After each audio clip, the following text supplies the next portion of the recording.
All right.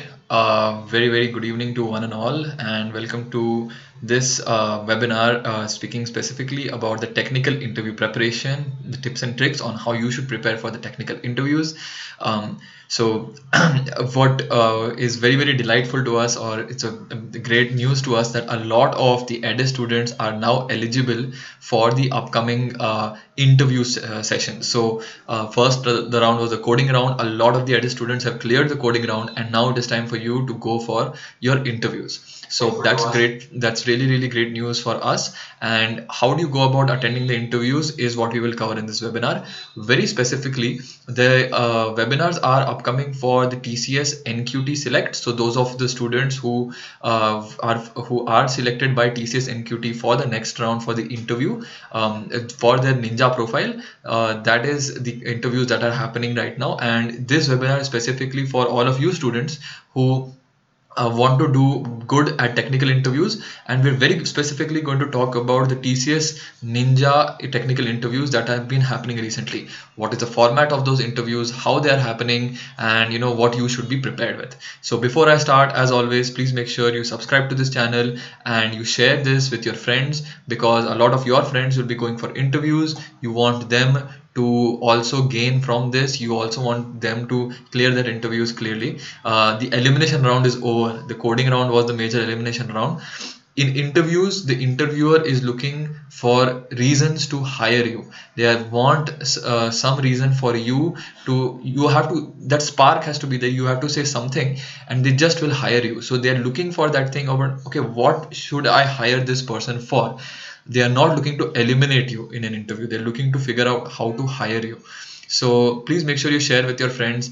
With the knowledge of this, they may also benefit. Okay, so today's topic is that today's topic is the technical interview preparation and how you should prepare for technical interviews. Technical interviews have varied types, so different companies are going to ask you different level of questions. Not everybody is going to ask you the same level of questions, but very broadly, for any of the services based companies that you go for, your interview will be broken down into 4 types of questions. This is the technical interview part. All right, so number 1 is everybody and anybody is going to ask you about your project. This could be a tech project, a non-tech project. When I say this could be a CS project, a core project, whichever. So if you are a non-CSE student, it could be core, it could be basically electronics based, VLSI based, whatever, but you have to have a project on your resume. So they're not just going to ask any project, but they're going to ask a project that is mentioned on your resume. So that's the first thing. They will ask about this. And in today's webinar specifically, we are going to cover this topic about how to answer any question related to your project. Okay. The second questions that are going to be asked are going to be on theoretical technical concepts. So these are concepts like object-oriented programming, data structures, SQL, databases, those kind of things. So these are all of your subject knowledge. These are specifically not about the coding question. So they're not specific coding question, but these are coding concepts or programming concepts. So this is more theory type. Then the third one is writing a pseudocode. So a pseudocode is different from an actual code. In pseudocode, you have to talk a lot about your own logic, and the interviewer is going to continuously ask for the optimal solution. So this is a different thing than your coding rounds. It's in the previous round you would have written some code and you would have cleared. This is quite different from that. In this round, what you have is that you're supposed to write a pseudocode, and we will discuss this in an upcoming webinar. We are not discussing this today. And yes, even in a tech round, somebody will ask you about yourself. So don't just think that this is an HR question. This is not just an HR question. Okay, anybody can ask you. I mean, even the person who's standing in the lobby who's collecting your resumes can ask you to tell you about yourself. You should be so confident that you can tell about yourself to anybody. So we will cover this in upcoming webinars also. The reason why we're covering the projects part in this webinar is this is the part which will require most preparation. Everything else is a theory concept or something you know. The project is, first of all, many of you don't have a very great project, and some of you who have a good project don't know how to explain your project. This is, if you're not able to explain your project, this is a very bad sign, because the interviewer will think, this is a project done by somebody. Usually it's about a 2 month or at least a 1 to 2 month project. If it's a project that's done by somebody and they can't even explain what they did for 1 or 2 months, then definitely we should not hire this person. So the way you describe this, the confidence with which you describe it, you should have a lot of confidence and clarity. If you have these two things, confidence and clarity, when you are explaining your project, then you're going to do really well in this project based the interview question. So without further delay, let's actually figure out what it is that you're supposed to speak in a project based project question. So if a project question comes up, what you're supposed to speak about, let's talk about that. So there is a formula for this, a rough formula, that is, whenever you're asked about your project, you should speak about three things. All right, so this should be three specific things that you should speak about, of which the first two are non-negotiable, which means first two mandatory. You must, these two things is mandatory, you must say this. Okay, so I'll give you examples of good explanations and I will give you examples of bad explanations also. So the first line, the first 20 to 30 seconds, you should explain what your project is and what it does and the technologies involved also. Okay, so it's not just what it is, what it does, and technologies. Okay, if you don't mention these three things in your first 30 seconds, then your explanation is not perfect. So to have a perfect explanation, you should explain what it is, what it does, and the technologies that are used. Then you should talk about your specific role in it, because if it's a big project, you did it all alone by yourself, most interviewers are not going to believe that. So you should mention your specific role. If you did it all by yourself, that's fine, but you should mention that also, that you did everything yourself. And then finally, continue a little bit in detail. By the time you mentioned this, generally speaking, the interviewer will start asking questions. So the interviewer will start asking certain questions about your specific role or what the technologies are. In case the interviewer has not, please continue more in detail talking about the project. Okay, and we'll look at this through a live example. So I have the resume of one of our students. I'll actually pull up that resume and I will tell you how I would have described that person's project. And I'm reading these projects for the first time, so I'll think of one or two ways of describing these projects, how we would go about describing those projects. Okay, so let's do that. Just give me a minute. All right, so there are about 3 projects in this person's resume. Okay, let me see how I describe project number 1. All right, in these 3 points. So the first point is what it is and what it does and the technologies. Second is what is your specific role, and then talk a little bit more in detail. Okay, so let me just switch to the resume of that student. One second. um, yeah so I'm just switching to that resume, and all right, here we go. Okay, so one of the projects that this person has done is called a Dreamway Travel Agency. It's a web-based application for online trip booking. The technologies use servlets and JDBC, and role, that person's specific role was to create APIs for vehicles availability, sign in and sign up page using servlets and JDBC. All right.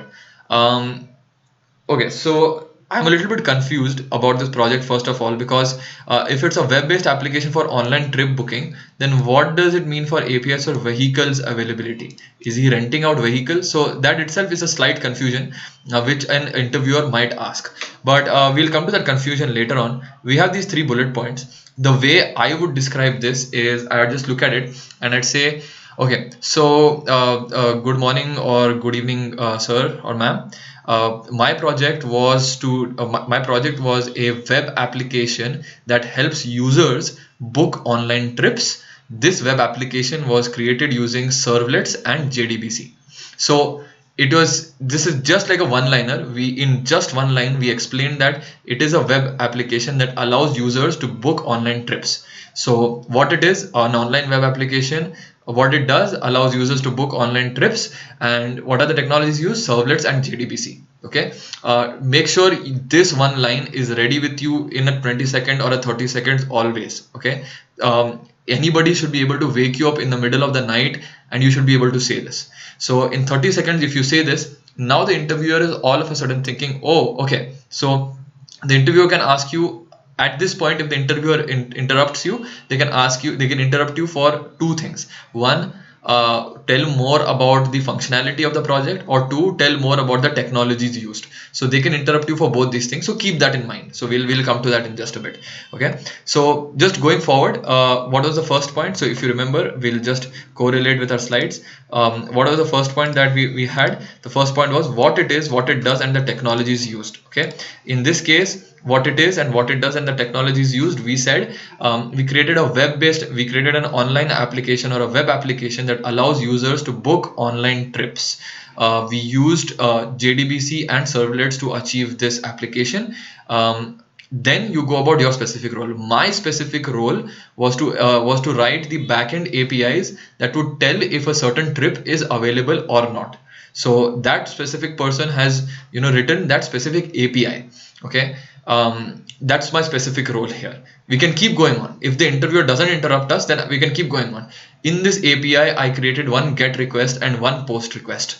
With the POST request, I would make sure to hit the database using the JDBC. My friend was the person who wrote the actual database, but I was connecting to that database using JDBC. So see how, even because the interviewer didn't stop us, we kept talking about more about the project. So that is what you should be getting better at. That is the first line, definitely what it is, what it does, technologies used, my role specifically. Keep talking about the project, about your specific role. Keep continuing about it till the interviewer interrupts you. Okay, now it doesn't mean you keep talking about it. You say one or two lines and then you stop at a logical point. Okay, so just summarizing that, what did we speak specifically about this project? Well, the first thing that we spoke about here was my role, and so sorry, the application itself. So it's a web-based online trip booking application, allows users to book trips. So this is the first thing that we said, built using servlets and JDBC. Okay, so this is what this person has done. Okay. Second thing that we said was my role was to write the APIs that checked availability of a trip, right? And finally, what did we say? We continued speaking about it. The APIs specifically, I wrote a GET request, a PUT request, a POST request, and used JDBC to connect to the DB, which my friend wrote, and so on. So we were continuing about this thing. So we spoke about this. Now, this is how you break down a project, and this is how within 3 minutes or 5 minutes you explain your entire project. Remember, in any of these technical interviews, if you have more than 10 minutes, you'd be lucky. You generally don't even have more than 10 minutes. Now, some interviews go on for half an hour. Generally, many of these interviews will, in their first 5 minutes, they'll decide whether they want to continue speaking to you or not. So if you break down your project like this, you're giving them a good reason to continue speaking to you.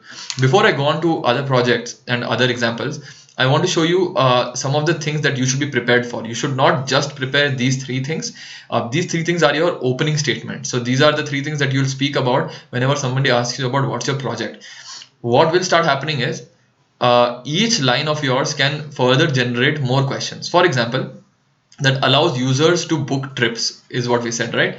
So this is one line of questioning that will start coming. All right, like what trips are we talking about, right? Is it vacation rentals? Is it like flights?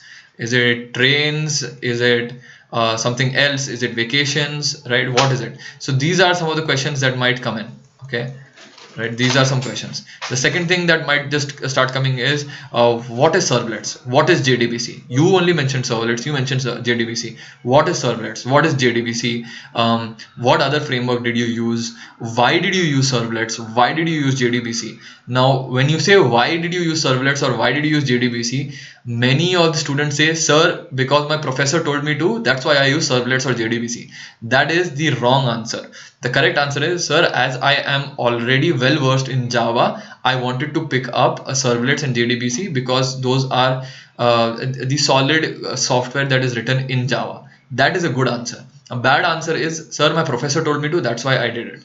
So if you did this, if you said that I use servlets and JDBC because I'm already good at Java, then they start asking, oh, you're good at Java, then they will go into Java based questions, right? So you'll have Java questions like inheritance and any OOP related things. You will start having these questions, right? Java questions, inheritance, OOP, all of that will go. So what I want you to observe is, just by this one line of what you mentioned, where all it can go. It can go into this direction, it can go into this direction, it can go any of the directions. So just because you're in this flow, there is no reason why the interviewer follow the same flow. They can actually just cut in and go into this direction. Let's say they don't cut in, then you can come back over here. My role was to write the APIs that check the availability of a trip. Again, a lot of questions can come. What is the definition of an API? Which APIs did you write? Were all the APIs that you wrote, were they atomic? What is the meaning of an atomic API? Were they RESTful? Is that a RESTful API? So all of these questions will start coming. The reason I'm not going detail into this is everybody has a different project. What I'm saying is, for each of your projects, every word that you say, you should have at least 3 lines of questioning ready. So if you're going to talk about APIs, you should know what is an API, is your API RESTful or not, is what are the other did you write any API documentation for it? So these 2-3 things you should know about the API. Similarly, if you're doing a machine learning project, you should talk about your models. Which specific algorithm did you use to build your model? Where did you host your model? Why did you give the weights that you gave to the models? So every project will have its own 3-4 questions. Make sure you know those questions. When you go to an interview, it should not look like you're thinking about the question on the spot. You should already have the answer for that question beforehand. Okay, so at every point, just because you are going in this flow of you're trying to go down, the interviewer will try to cut in and try to go into in depth of that. So for example, here my role was to write the APIs. Either they can drill down deeper into APIs, or this checked availability of a trip. Please explain the logic of how you are checking the availability of a trip. Are the trips stored in an array? Is it stored in a database? What data structure are they stored in? Why did you model the data structure like that? Did you use a key value pair? Like, all of these questions can start coming in about the availability of a trip. Okay. Finally, when you go further and you start talking about APIs, did you use GET request, PUT request, whichever? These, all of them are further as they say, rabbit holes, or further holes in which you can go in and keep diving in and talking about those questions. So while we have laid out the formula about how to explain project, each line that you say can get you 5 more questions. Each word in that line can get you 5 more questions. So make sure before the interviewer asks, you have already asked those questions to yourself. You don't need to think on the spot over there. If you go prepared, if you already think of these questions before going in, then you have a very good advantage. If you're thinking on the spot over there, then you're going to have a problem. So let's look at one more project that we can do this for. So just give me 1 second. So let's look at one more project that we can do the same exercise for. And this we call project number 2. All right. Okay, so the second project that we are going to look at is a bike rental that we have over here. All right, so we have this thing called a bike rental, and yeah. All right, so this is what it's done. So it was done at so and so Miracle Software Solution. This is a software-based company in Vizag, Visakhapatnam. So it was done here. It's a mobile application for online bike booking. The technologies used are MeanStack along with Ionic framework, and the role is to create APIs for CRUD operations on database. So again, fairly nicely written on the resume, but how do you go about explaining this when you're explaining it as a project? All right, so the way we'd explain it is, because it was done at an internship, you should actually start by saying, so this project I was doing while I was at an internship. The project involved me in a team of 5 people, where we created an online mobile application, or we created a mobile application for online booking of bicycles. This we created using the MeanStack, and to make it mobile responsive, we used the Ionic framework. So now again, in about 1 sentence or 2 sentences, you've completely spoke about the project, which is at Miraclesoft, as a team of 5, we created a mobile application that helps users book bicycles online. We created this using the mean stack, and to make it mobile responsive, we use the Ionic framework. So again, we've told what it is, what it does, and which technologies does it use. What it is the mobile application. What it does, allows users to book on bicycles online. And what technologies did we use? Mean stack and the Ionic framework. What was my specific role? My specific role was to create APIs for CRUD operations on the database, right? So as it's mentioned in the resume, it's very simple. That's my specific role in that. So my specific role was to write all of the APIs that would help in any CRUD operations on the database, right? So that is the thing. So again, just summarizing this part, coming back to the slide, what are the things that we have mentioned over here? The first thing that we mentioned was this thing, add so and so company, let's say add MSS or add Miracle, as a team of 5 created a mobile application, mobile app using that allows users to book bicycles online, used mean stack and Ionic for mobile responsiveness. All right, so that's what we mentioned. What's the second point that we mentioned? The second point would be specific my role, creating CRUD APIs, right? So all of the CRUD APIs is what we use. And finally, if we go deeper into it, we can talk more about deeper about the role. So again, created all of the CRUD APIs, all of your get, put, all of that had been created over here. I wrote some of the code directly in Mongo. You can write all of that. So wrote the Mongo interfacing code. So for those of you who don't know, the M in mean stack stands for Mongo. So wrote the Mongo interfacing code. So this is when you're talking more about it. Okay. So again, let's do a deep dive into this project. As I mentioned, that generally the flow of your project explanation is going to be something like this. You are expecting to go down like this, but the interviewer will start interrupting you and start asking you questions in the middle. All right. And so what are the kind of questions that they can ask you? As simple as, what is this company? All right, please mention about this company. So they will start asking you about this company. What are the company's projects? What kind of internship was it? What did you learn in your internship? They can start asking you about that. As a team of 5, mention everybody's roles. Okay, at this point itself, you say at Miracle as a team of 5. Oh, there were 5 people in the team. Can you please mention the role of everybody? You have to start mentioning the role. So created a mobile app that allows users to book bicycles online. Again, why bicycles? Why not something else? When you say book bicycles, what is the time period that you can book bicycles? Is it hourly rate? Is it a monthly rate? Or is it a pay per second rate, right? We don't know. So they can start asking you these kind of questions. Oh, okay, what was the model? How did it work? Okay, use the mean stack. Here they can start asking you, what is the full form of mean? Please tell us the full form of mean. Why did you use Ionic? Why didn't you use anything else? So the other thing that you should know whenever you're explaining project is, what was the alternative? So for example, in the previous one, we were talking about JDBC and servlets. What is the alternative? Let's say you were not allowed to use that. What else would you have used? So for example, you have the mean stack. Let's say they say, hey, you know what? You can't use AngularJS. You have to use something else.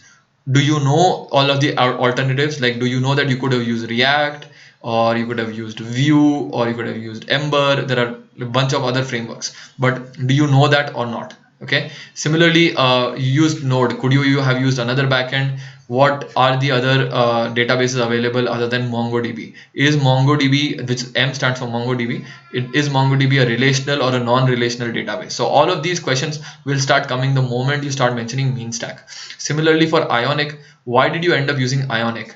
You could have used React Native to make it responsive on web also. You could have used other frameworks as well. Why did you end up using Ionic? Okay, and again, the answer for all of these The wrong answer for it is, sir, the company told me to do it, that's why we did it. No, why is the company telling you to do it? There must be a reason why the company is telling you to do it, right? So you should know that reason as well. So for example, it could be Ionic is pretty easy to port into any framework. You can use it for Android, with iOS, and it's very easy to do. With React Native, since we did not know React, we knew it would be more difficult for us to learn React Native, hence we went with Ionic. So that's one thing of saying it. Why mean stack? Well, the data is very unstructured. We did not want to represent it in a normal relational database like MySQL or SQLite. Hence, we went with MongoDB because we just wanted a schema-less, or we did not want a a particular schema to be followed for our data. The data is very jumbled up, so we thought we'll go with MongoDB. So again, you should have an answer for this. I'm not saying this is the correct answer. I'm saying you should have an answer for these things, because the interviewer can stop you at any time with any of these things. All right. Similarly, when you keep going ahead, what is the full form of CRUD? Why did you choose to write the CRUD APIs? Why didn't any of your friends choose? So at this point, you can say, you know what, I am better at backend. I feel much more comfortable in the backend part. My friends are more tuned with HTML, CSS. They like to write the front end. Hence, I chose to do the CRUD APIs, right? So those kind of questions will start coming, but the formula still remains. You start talking about your project, what you did, about your project, what it does, what technologies were used, and what it is. The second thing is your specific role, and the third is your role in much more detail. All right. So I hope you got a gist of how to explain the projects. I've explained 2 projects for you right now, and the main thing, though, there are 2 things over here, is while I explain the project like this, what you should also notice is that the person who has done these projects has very nicely written these projects in the resume. So if you look at it, it's a very good 4 bullet points in every 4 or 3 bullet points mentioned in every one of these projects. That is really good. And you know why it's good? Because an interviewer can look at it and say, oh, I don't care about these first 2 points, I care about mean stack and Ionic. Explain to me. Right? So the moment you break this down into bullet points, the interviewer can actually narrow down and look exactly at what they want to look at and give you the answer. So the action points for all of you right now, as we are just about to close the webinar. So the action point for all would be this. 1 second. Yeah. So this is the action point. If I am you, these are the action points. Number 1, please update your resume. So the 3 formula, the formula that we mentioned here, what it is, what it does, and the technologies, this is not just for your interview. It has to be this way in your resume also. So update your resumes, project description. Okay. Many students write the project description very wrongly. For example, many students, if you were writing about the projects that I discussed, would write 3 lines about what the project is, but nobody will mention what it does and what the technologies are. For example, I have seen students actually mention a big story about why bike rentals are needed. Oh, the traffic is increasing every day in the city, so to solve this big problem, we thought of creating an online app that will help any user book a bicycle. The bicycle will be of really good quality, and it will help you ride around anywhere, and it has these special features. But you mentioned all of this. You did not mention it's an online web application. Is it a mobile application? You did not mention what technologies are used. Remember, you're going for an engineering position. You're not going for an MBA position here. So you're not going to continuously mention about what the big problem is and why your project is solving. You have to, in fact, just in 1 line mention what the project is, and then talk more about what technologies are used and what it does. So please update your resume's project description. Many of you are getting this wrong. Please update your resume project description. Second thing is practice speaking about your project. And this is really the key to success over here. You should be able to speak to yourself about the project. And when I say practice speaking, it's not just you sitting in a room. Talk to your friends, do the practice over there. Try to speak it completely in English, because if you are not in the habit of speaking about a project, you should not be speaking about a project first time in the interview. You should have already spoken at least 10 times about your project in front of your friends, in front of your faculty, in front of your mentors. You should not wait till the interview to actually start speaking about your project. So please make sure that you know practice these two things specifically. These are two things that many students get wrong, and you know this is a good way of getting it up there. Finally, just one advice: get used to online interviews. So very specifically, as we were talking about the upcoming ninja preparation, so the NQT preparation, the interviews for many of the NQT are happening at a TCS virtual center. What that means is they are calling you to an TCS Ion center. You have to sit there, and somebody from any of the abroad offices, that is out of outstation offices, let's say Hyderabad, Delhi, Chennai, whichever, they will do a Skype call with you and ask you to explain the project. So in an online interview, it's even more important that you're more crisp and clear, because in a real interview you still are talking to each other, but in an online interview you need to be very very crisp when you speak. You need to be very short, and that's why if you notice, all of these three things that I mentioned today are for you to be short and to the point. Don't start drawing out stories over there. Be short, to the point, but make it very very functional. Make talk about the points properly. Okay, so get used to the online interviews. It could be a Skype interview for you if you're doing it in an Ionic center. So that's mainly it for this webinar. We'll just open it up for question answers in just 2 minutes. But meanwhile, we just want to let you know about the schedule for the upcoming things. So what we have over here is we spoke about the project today. In the next webinar, we'll be talking about some really commonly asked questions, and you'll be surprised these questions are not language specific. For example, they might ask you questions on stacks, queues, linked lists. These all come under data structures, and this is there in every programming language. So it's not like they will, if you're a Java student, you can't answer linked lists. If you're a Python student, you can't answer stacks, nothing like that. So we will be talking about some very basic programming concepts like OOP, data structures and all.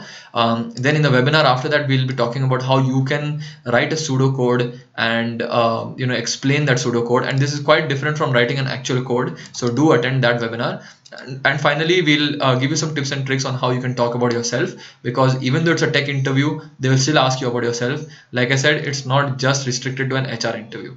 Okay, so now we'll just shift to question and answers. These webinars will be there in the upcoming days before the interview happens. So please make sure you subscribe to this channel and also share with your friends, because they'll get a lot by listening to how to attend interviews. So now I'll just open it up for questions that you have.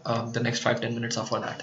All right, so a lot of questions. We'll jump straight to it. Number one. Yes. I am from ECE. I am from civil. I am from mechanical. I don't have a project which I can is worthy enough to be showed as a software project. What advice do you have for us? Okay, so to all of the core students, specifically, you know, ECE, mechanical, all of the students who have not coming from a computer science background, just because you don't have a computer science project doesn't mean you don't have a project. You have a project. This could be a core project, not a problem, right? That's fine. Trust me, your interviewer may also not be a computer science person.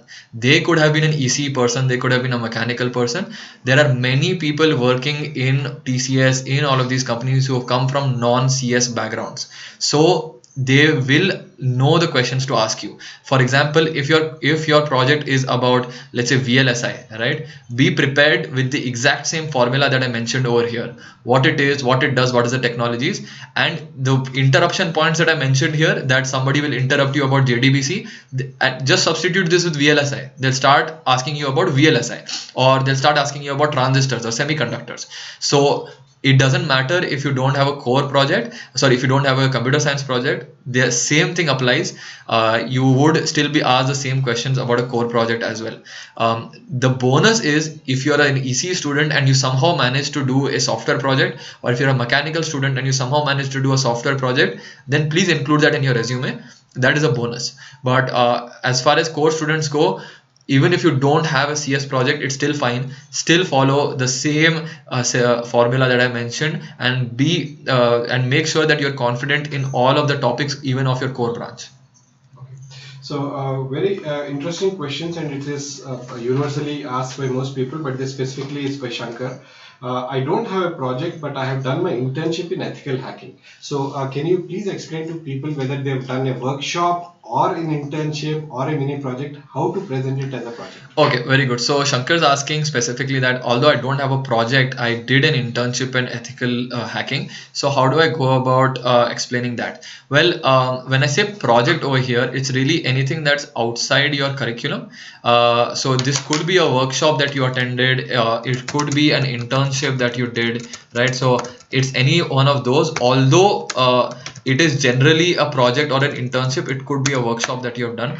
Even there, so if you did an ethical hacking thing, right, if you don't have an output for it, it's going to be difficult. I hope you have some output for it, that you learned these three things, and these three things are something that you can apply for example, you can figure out the password of a Wi-Fi system, right, and you have actually written a script for that, right? If that's what you've done in your ethical hacking workshop, please again mention it like this: I have written a script that cracks the Wi-Fi password using whatever technologies. Maybe you use Python, maybe you use shell scripting, but you can still apply the same formula that we were talking about over here.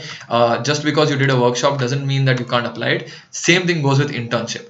For those 2 months of an internship, let's say you worked as a role, does not mean that you did not do something specific. You would have been working on something specific, right? Let's say you went to a company as an intern, and you were working on their backend web development. So maybe you didn't do a specific project, but you were working on the API server, you were working on the database. So mention that, what it is, what did you work on, what exactly was your role while you were doing it, and which technologies did you use.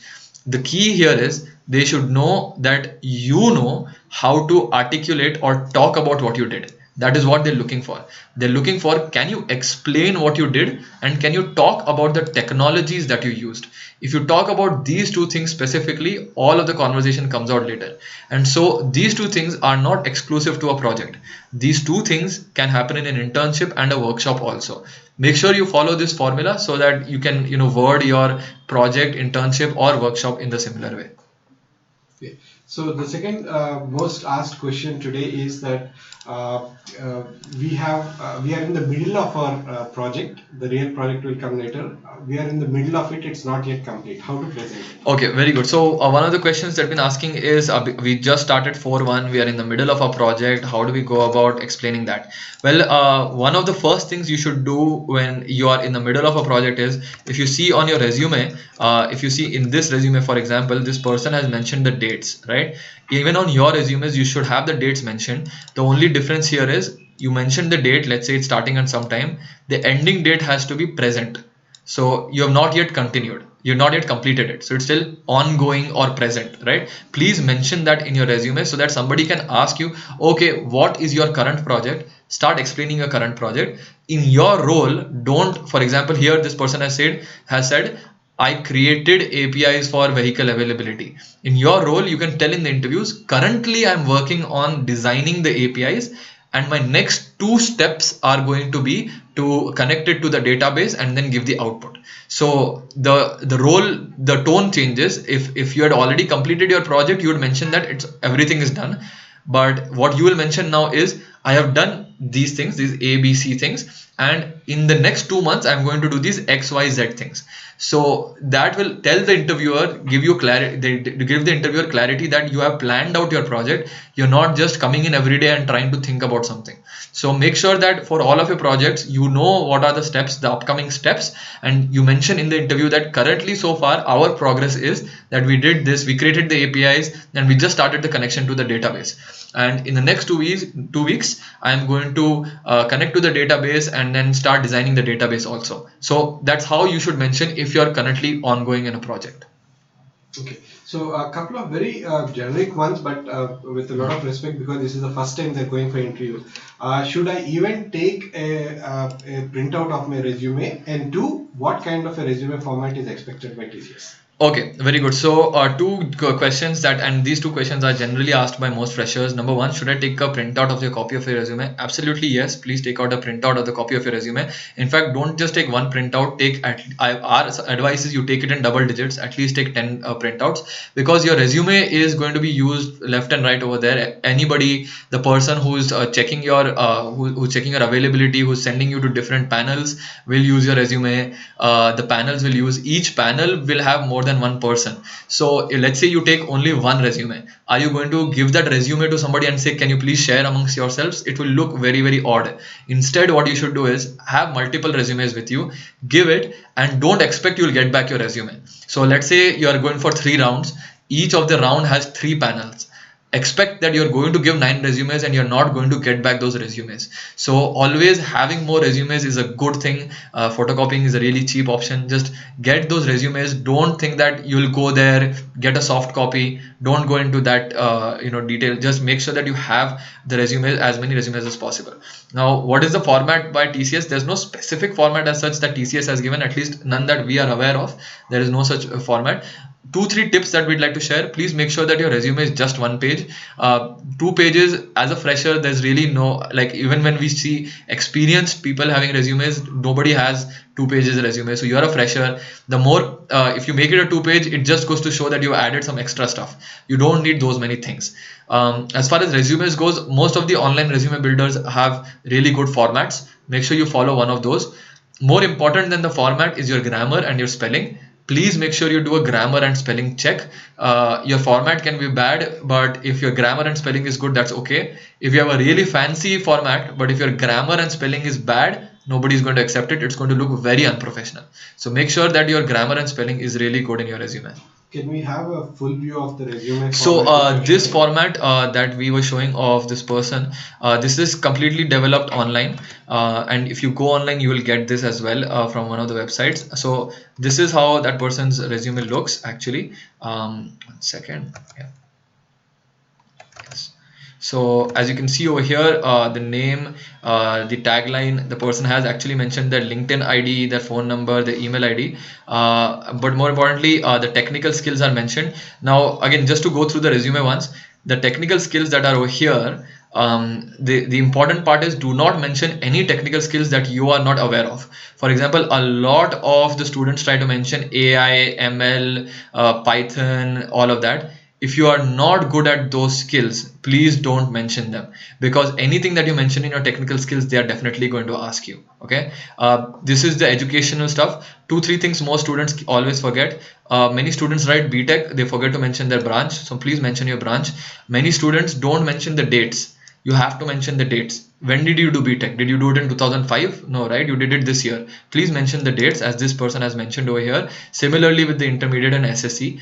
Another important thing is, if you're going to mention your achievements and your workshops, these also need to have dates. For example, some students mentioned one maths Olympiad prize. When did you win that maths Olympiad prize? Was that in your first standard? In that case, it's not that impressive. Did you win it in your third year of college? Then it's impressive. So all of these things, small things, like mention the dates always, do a grammar check on the entire project, the entire resume. Make sure that you only mention those technical skills that you are good at. Just by adding more technical skills, you're not increasing your chances of getting in. You should know what those skills are. Right. A couple of quick questions before we wind up. Some of the people on the call are asking, on the video are asking, what is the possibility of we being rejected because of our low percentage scores in engineering? Okay, so what is the possibility that because of your low percentage in engineering that you will get rejected?